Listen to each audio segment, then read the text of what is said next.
زیر درس آیت کہ اللہ تعالیٰ کے نزدیک دین اسلام ہی ہے، تو پھر معروف معنی میں، معروف یعنی معنی میں حنفی، شافعی، قادری، سنی، وہابی وغیرہ شرک کہلاتا ہے یا نہیں؟ نہیں، دین ایک ہے۔ اس پر تو میری بڑی مفصل تقریریں موجود ہیں کہ دین ایک ہے، البتہ شریعتیں مختلف رہی ہیں۔ دین تو آدم کا، موسیٰ کا، عیسیٰ کا، سب کا، اور محمد کا ایک ہے صلی اللہ علیہ وسلم۔ شریعت موسوی اور تھی، شریعت محمدی اور ہے۔ تو شریعت اور شے ہے، دین اور شے ہے۔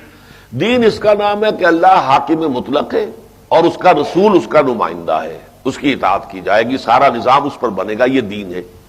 اب اللہ کے احکام کو سمجھنے میں اختلاف ہو رہا ہے یا رسول کے احکام کے سمجھنے میں اختلاف ہو رہا ہے، تو یہ اختلاف جو دین میں اختلاف نہیں ہے۔ دلیل یہی ہے کہ اللہ کا حکم، اللہ کے رسول کا حکم، البتہ اس کی انٹرپریٹیشن میں اختلاف ہو رہا ہے، اس سے حنفی، مالکی، شافعی یہ بن گئے ہیں، ان میں کوئی حرج نہیں ہے، بشرطے کہ اس میں تشدد نہ ہو، غلو نہ ہو، یہ نہ سمجھا جائے کہ بس ہم صرف مسلمان ہیں باقی کافر ہیں، یہ بات غلط ہو جاتی ہے۔ اس کو تفرقہ کہتے ہیں۔ تفرقہ یہ ہے کہ تم اور میں اور، تو دیگرم من دیگرم تو دیگری، یہ اگر ہو گیا تو تفرقہ ہے۔ اس سے پہلے اختلاف ہے، کوئی بات نہیں، ہاتھ یہاں باندھ کر نماز پڑھیں یا یہاں باندھ کر نماز پڑھیں یا ہاتھ کھول کر نماز پڑھیں، کوئی بات نہیں، سب کا امکان موجود ہے۔